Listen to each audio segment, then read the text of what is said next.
I'm Leigh Brown. This is Crazy Shit in Real Estate. Today, I've got John Marrone with you. And yes, there is somebody who talks faster than I do, and it's John. So dial in for this conversation of starting from here and going to here and some really great life tips along the way. I think you're going to love this conversation, and I'll see you on the other side. So if you're in real estate and you're listening to this podcast or watching it and thinking, man, I need some more Leigh Brown answers in my life. Well, guess what, friends? I have a new program that is launching right now called Answers.Real Estate, where I will give you every bit of insight I have to help you grow your real estate business, help you better respond to consumers, to provide a more excellent real estate experience so that the next time you land on crazy shit in real estate, you'll have a better solution to whatever you ran into. Answers.Real Estate. There are monthly plans available. You will love it. Get your coaching. Sign up with me today. All right. So welcome to the show, John. Woo! Excited to be here. Thank you for having me. Beautiful Friday here in Destin, Florida. So excited to jam with you this morning. Yeah, tell my audience a little bit about what you do and how long in the real estate space. Obviously, you just told us you're in Destin, so you're in the land of freedom with the beautiful white sand beaches. So give us a little background on you. Yeah, absolutely. So I won't be long-winded with it, but originally from New Jersey, grew up in a household that didn't make the best decisions. And unfortunately, I followed suit. And those bad decisions were addiction, right? So I was addicted to not just drugs, but addicted to bad decisions, addicted to anger, addicted to fighting, partying, you name it. That was a bad addiction. I had it. And then unfortunately, that addiction led me to do some things that put me behind bars. And so I was actually in jail for a little bit. And when I got out of jail, I had to figure my life out. Nobody's going to figure it out for me. And thankfully enough, I had a beautiful now wife go ahead and actually help me understand really how to live a different life. But I still didn't make the best decisions, right? I was still kind of inching my way to a better version of John Marrone. And what really changed for me was a couple of years later, I was running a sales and marketing firm for a guy named Pat Necarato, a great Christian man. And he helped me really understand how to live a better life, right? He gave me the true tools to help run businesses, but really to run my life and not have my life overrun me. But it was October 28th, 2012, where really the big shift started to happen, right? We call these like little quake moments. And as I said, I lived in Jersey at the time, and we lived on a barrier island. So we lived between bodies of water. And Hurricane Sandy paid a visit to the Jersey Shore. And me, Italian, being from Jersey, I'm stubborn, right? I've been working on it. Right? But unfortunately, that stubbornness put us in a bad situation. And it was about 8:00 at night. I had my family there. We just got into this new place, right? We lived in motels. I lived on the streets. I lived in all. I finally got my own house, rented it at the time. So then I had everybody come over because I took them from their place. They're a little closer to water. At 8:00 at night, we go outside. Wind is whipping, but there's no rain. So we go inside and we start playing a board game. My parents are there with me. I hear a trickle of water. And that trickle of water, as I look, I see it coming through the living room. And we had a one-story little house. And I got up and I was like, how could this be, right? I was just outside. There was no rain. And as I opened up the door, there's 5 feet of water. There's roaring rapids. There was boats flipped over. There was pieces of dock smashing into our house. And then within minutes, it cracked through the foundation. Water started filling up into our house. I put everybody up into the attic and the water started climbing rung by rung. The tree, it's 175 mile per hour winds. It's hitting, it's smacking the roof and the water's coming up. And I remember sitting there, and this is really where it all changed. I'm like, okay, I'm going to make a real impact and a real change when I get out of here. And I believed I was going to get out of there. And fast forward 24 hours, we got rescued. We're sitting in a shelter. And I'm sitting there in my wife's fuzzy snowflake pajama pants, a raggedy t-shirt, and some baseball cleats because that's all we had left. We lost everything. And I remember I said I was going to make a change, but I didn't know how.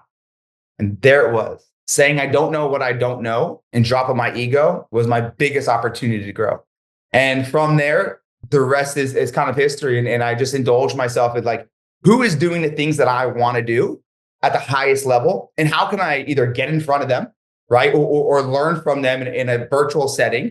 And because of that, I've been able to create a pretty good speaking career where I'm keynoting conferences and now friends with people like Trent Shelton, Eric Thomas, Hal Elrod, Robert Kiyosaki, right? And all these things happened because I decided I want to help others, but first I got to help myself in order to help others. Then we lived in Dallas. Then we said we got to put some roots down for our family. Let's find another beach. And we landed in Destin, Florida. Been here 7 years running our real estate practice. I've been able to help tons of agents through different methods and being able to just really, for me, I tell everybody when I hand the keys over to somebody, right, to open a door, it's corny as it sounds. It's not the door of a home, but it's the door of a new opportunity. And the reason I say that is because I never thought I could have a putting green in my backyard. I never thought I could have a pool in my backyard. That was never in my vision, right? Because I only knew what I knew. And so when I'm able to help somebody through that process, it's really cool to have them open up the door of the opportunities of the new lifestyle for them and their family. And that's where we are today in the long story short version. That's TLDR, but I don't think you can compress that any more than you did. And it's not really a little quake, as you referenced your little quake moments.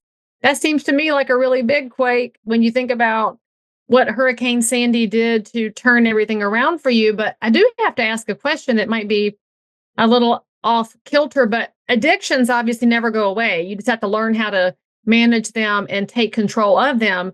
So this is 2024 that we're recording this. And I feel like everybody in our society right now is living on a tinderbox of anger, which can get set off at any moment because we're just so convinced that we're 100% right and everybody else must be burned to the ground. How do you control that addiction to anger and probably to the adrenaline and the endorphins from it in a world that is just on fire all the time? Do you turn off social media? Do you stay away from the political environment? How do you keep yourself focused in that space? Wow, this is actually a phenomenal question. And there's so much depth to this, to be honest. And I think that you're absolutely correct. And it's a world of I'm offended. It's a world of I should have this and that, but yeah, you're not doing the work to have this or that, right? There's just so, and it's the world of division, right? And unfortunately, we don't need to get into it, but there are leaders in our country that are unfortunately creating a divide when united we stand should be the platform, right? And so because of that, there's been battles. And so how do I deal with it? The first thing is I was one of the highest levels of addiction to many things, and anger was one of them. Nothing to brag, but if it wasn't a weekend and I didn't go fighting somebody, it was a very rare weekend. And this went on for years. And so I had to learn, right? And to be honest, my wife kind of shined a light on me because I was the guy that, like, if you cut me off, I'm like white knuckling, trying to find you to do what? Who knows, right? But like I was that guy. And I remember my wife sitting there and we were in Dallas and she looked at me and she was like, realize that these emotions affect other people. I don't think you realize that. Wow.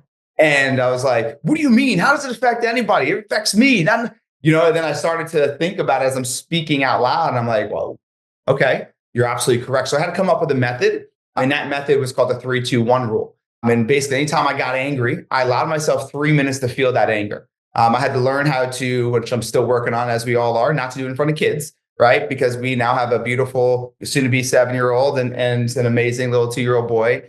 And so I had a 3 minutes of like, feel the pain, feel the anger, because it's an emotion, right? And that's actually a beautiful thing that we could feel it, but sometimes we don't understand how to express it correctly. But then you go 2 minutes into gratitude. What am I grateful for right now? Got a car that I could drive, right? Got a car to drive, I got gas in the tank, got money in the bank. Okay. Now 1 minute of ownership. What could I have done differently not to be in this position to create anger? Well, if I left 10 minutes earlier like I was supposed to, that guy would have never cut me off, right? Like, so going through that process took many years it was actually a story of a crazy day that I realized I mastered it that day. But then the world tests you and your mastery all of a sudden starts to waver a little bit, right? So that helped me, the 3-2-1 rule. But I think the big thing is, you said, turn off social media, right? The political things. It's very important for us to set these emotional guardrails, to set these boundaries, to set these new expectations in our life, to set these new rules of how people treat you, because that's all we're doing, right? We're training people how to treat us. If you're offended by somebody and every time that person comes into your awareness, social media, family, whatever it is, that is your choice to be in that person's awareness. And that's also your choice to allow that into your life. So what we do is we do an EAC, expectation, agreement, consequence. So it sounds, and this is with your clients, everybody listen, this is with your clients, this is with family members, this is with yourself, right? So its expectation would be, hey, look, just to let you know, like when you're calling me with this drama and this negativity, I'm trying to step away from that because it's affecting my peace and affecting my life. I just let you know that unfortunately, if you step into my world with that, I'm going to have to hang up the phone. I'm going to have to separate myself. Is that fair? Yeah, that's fair. Okay, awesome. I don't want you to think I don't like you. I don't love you. But the situation is I am trying to grow away from drama. And every time you talk about it, it brings me back in and sucks me back in. Thank you for respecting that. EAC, expectation, get the agreement, and then consequence. I'm going to walk away. I'm going to hang up the phone. Now with clients, just kind of give everybody a little tip here. What I would do is, hey, John, just super excited to be working with you. Just a heads up, starting here about 8 o'clock at night till 9 in the morning. So I take my kids to school. That's family time. I don't want you to think that I'm ignoring your phone calls at 9:30 at night. I just want to make you aware of it. Is that fair? That's fair. Okay, awesome. I promise you, call you first thing, 9 o'clock in the morning when the kids are dropped off at school. If we're working a deal and there's a fire, I get it.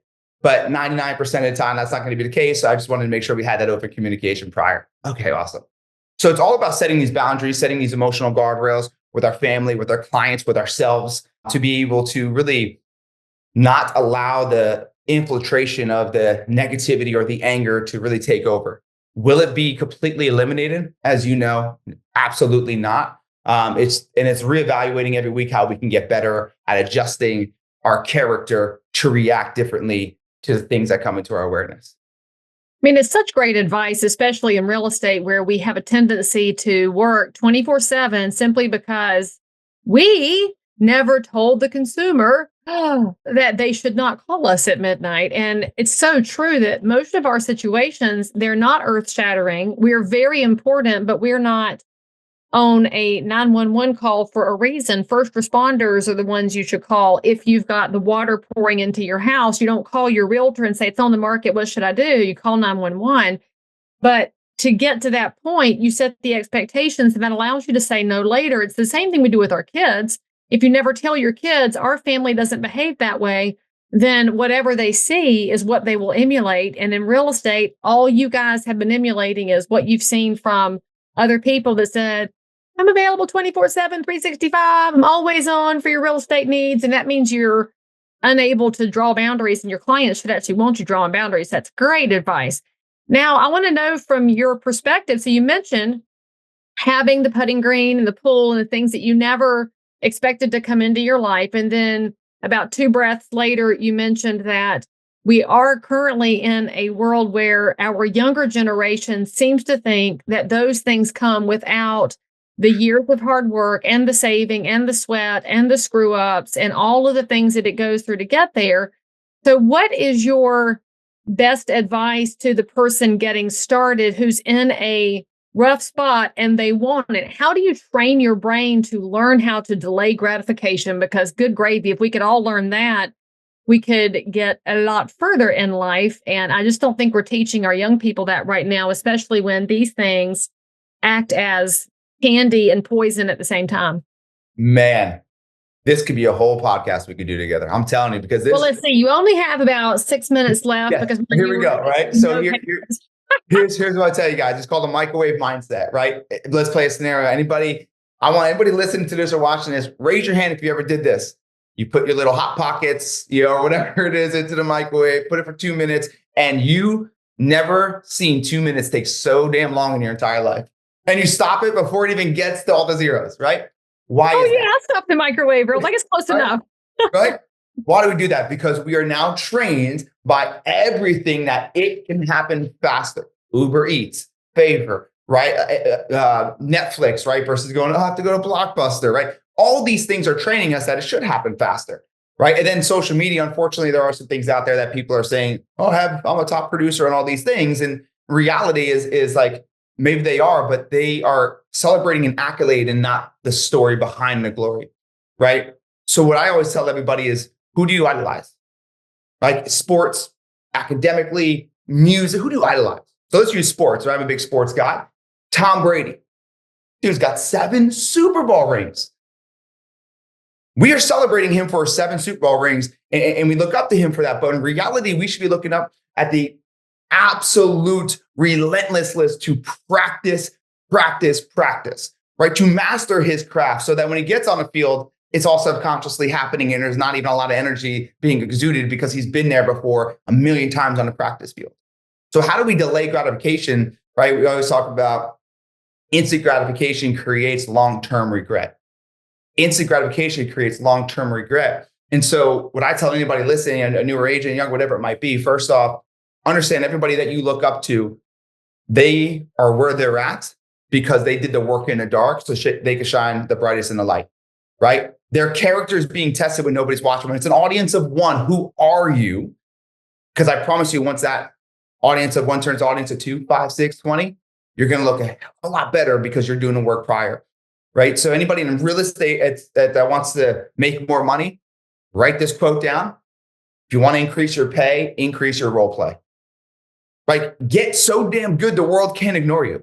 Get so damn good the world can't ignore you. And that happens through repetition before stepping on the field, before picking up the call, before stepping into the listing appointment, right? So how do we delay gratification? The first thing is realize that the mindset of instant gratification creates long-term regret. Number 2 is master your craft and realize that the people we idolize today, the accolades are great, but the accolades are a byproduct to who they are as a character and what they have done behind closed doors to become this version of themselves. So it's very hard in today's world, but you also need to be around people that challenge you and also let you know that this is a process, right? We are looking for progression, not perfection. So how can we progress a little bit today? And then give yourself a little grace when it doesn't happen, because sometimes the world kicks you in the face and the days just don't go exactly planned like you thought they were going to, you know? I mean, it goes back to Tom Brady. What was he, 116 in the draft? I mean, he was pretty low in the draft and kept working at it. And then you could also be Michael Jordan, who did all that work, but he was top in the draft. And Wayne Gretzky, I mean, any of your greats from the past did all the work. But I don't know if you saw the tweet that was posted this week about MJ, because, you know, Michael's from North Carolina. So obviously I'm totally biased towards him. And this is my favorite sports conversation that I have seen in a long time. A news reporter asked Michael Jordan if he thought the 90s Bulls could beat LeBron's Lakers. MJ, yes. Reporter, by how much? MJ, 2 or 3 points. Reporter, why so close? Michael, most of us are almost 60 now. But you know, the difference between his era and today's era is work. Awesome. It is I don't need the likes and the repost and the shares. I'm doing the work, like you said, in the dark. And maybe, just maybe, you don't have to post everything that you do if you talk about something of substance. So you have permission not to be like the people that you see, because they may not be reflecting actually what the true outcome is or what your outcome should look like. And I always love sports analogies, especially after watching the draft last week and seeing all the wailing and moaning and gnashing of teeth over Caitlin Clark's contract and the utter lack of reality when it comes to the WNBA, which brings in no revenue. So, of course, her numbers look different than the men's sport, not because of the gender, but because of the underlying revenues. And so you have to ask yourself if your results have something to do with you or something to do with the game you're playing or the people with whom you're playing. And so I think she could have done better in Ice Cube's league. And I really had hoped she'd go that way, because that would have been cool to see. And who knows, maybe it'll still happen. Yep. And we just turn this into a sports podcast for all the people who don't pay attention to anything. Tune in next week where we're talking baseball. Well, actually, that's my sport, but I'm a Cardinals fan, so I'm a Yankee fan right now. So, well, then you already suck because nobody likes the Yankees. Of course, yep. I'm already walking into a situation here. You guys will say you're a Cowboys fan too, and yes, I am. But I'm also a New York Ranger, diehard New York Ranger, and New York Knicks fan. So we got our playoffs happening right now. So it's been a lot of ups and downs in the Marrone household, that's for sure. That's a lot of extremes there, but that's also the real estate life. It's also the entrepreneur life, and the sales life is the extremes. And maybe that's why we do like sports, because underdogs can do great things, which is the story of real estate. And people that are expected to be great can do great things. They don't always. And it all depends on what you put into it. So, John, if somebody wants to talk to you more about what you're doing, your story, Destin, Florida real estate, what's the best way for them to find you? What's your best website or social handle? Yeah, so you just go right to, if you're an Instagram person, at Real John Marrone, and it's Marrone. So at Real John Marrone. If you're not really an Instagram person, but maybe you're YouTube, just look up my name, John Marrone. We also have a podcast called The Real and Raw Show. So The Real and Raw Show with John Marrone, but definitely reach out. Would love to hear your story. Love to hear kind of maybe a takeaway that you guys had on this podcast, and love to connect. All right, people, say something below, say something nice, ask a question, whatever in the comments, hit the bell to subscribe, and we'll see you next time. See you guys. By the way, friends, don't miss my brand new coaching program at answers.realestate, where you can have access to Leigh Brown, submit your questions, have them answered, meet like-minded professionals, have an entire library to help you build your business no matter what happens in the market. Get signed up today. I promise you'll be glad you did. So if you found value in this episode, please like and subscribe to this channel, turn on the bell, and catch another amazing episode by clicking above. Crazy Shit in Real Estate is also available in all of your normal podcast apps. So if that's where you like to hang out, go find me, click subscribe, and most importantly, leave me a review that says you think I'm awesome, my guests are awesome, or this content is just exactly what you were looking for. And then, by the way, if there's something you need, you want to learn about something, you can comment below anytime. You can also send me a direct message if you need to remain anonymous. No judgment. But anyway, I'll only judge if you forget to subscribe and click. I'll see you next time.